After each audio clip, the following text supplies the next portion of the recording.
परमात्मने नमः। हरये नमः। श्री गुरुचरणकमलेभ्यो नमः। श्रीमद्भगवद्गीता अथाष्टादशोऽध्यायः। श्लोक 68, 69, 70, 71, 72 एवं 73। श्लोक 68। य इमं परमं गुह्यं मद्भक्तेष्वभिधास्यति भक्तिं मयि परां कृत्वा मामेवैष्यत्यसंशयः।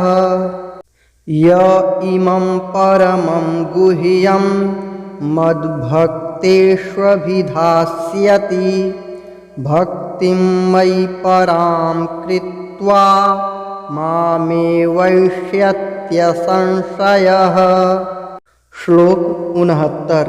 न च तस्मान्मनुष्येषु कश्चिन्मे प्रियकृत्तमः भविता न च मे तस्मादन्यः प्रियतरो भुवि।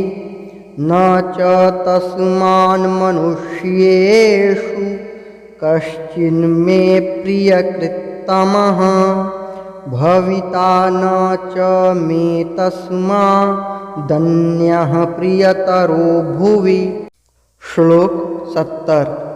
अध्येष्यते च य इमं धर्म्यं संवादमावयोः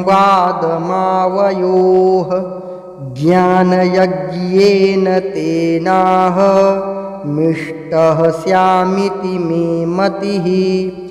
अध्येष्यते च य इमं धर्म्यं संवादमावयोः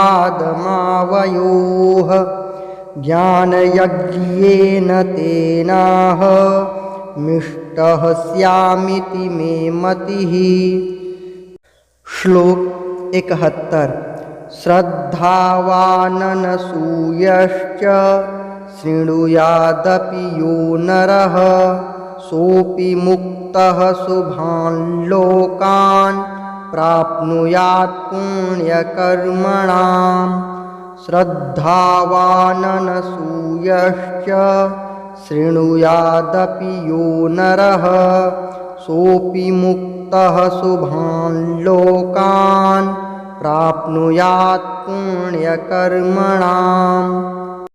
श्लोक 72।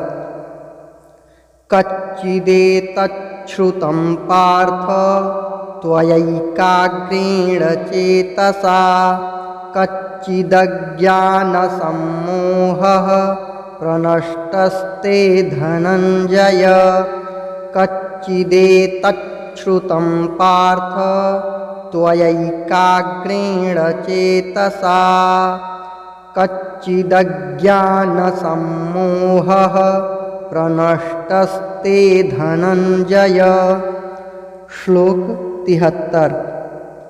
अर्जुन उवाच नष्टो मोहः स्मृतिर्लब्धा त्वत्प्रसादान्मयाच्युत स्थितोऽस्मि गतसन्देहः करिष्ये वचनं तव। नष्टो मोहः स्मृतिर्लब्धा त्वत्प्रसादान्मयाच्युत स्थितोऽस्मि गतसन्देहः करिष्ये वचनं तव। श्लोक 68, 69 एवं 70। अर्थ। जो पुरुष मुझ में परम प्रेम करके इस परम रहस्य युक्त गीता शास्त्र को मेरे भक्तों में कहेगा वह मुझको ही प्राप्त होगा, इसमें कोई संदेह नहीं है।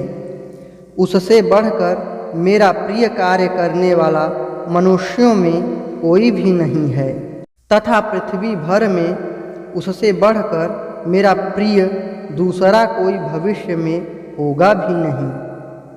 जो पुरुष इस धर्म में हम दोनों के संवाद रूप गीता शास्त्र को पढ़ेगा, उसके द्वारा भी मैं ज्ञान यज्ञ से पूजित होऊंगा, ऐसा मेरा मत है।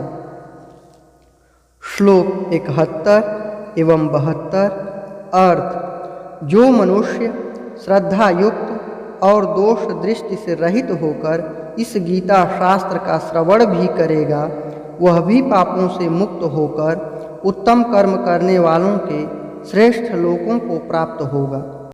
हे पार्थ, क्या इस गीता शास्त्र को तूने एकाग्र चित्त से श्रवण किया? और हे धनंजय, क्या तेरा अज्ञान जनित मोह नष्ट हो गया?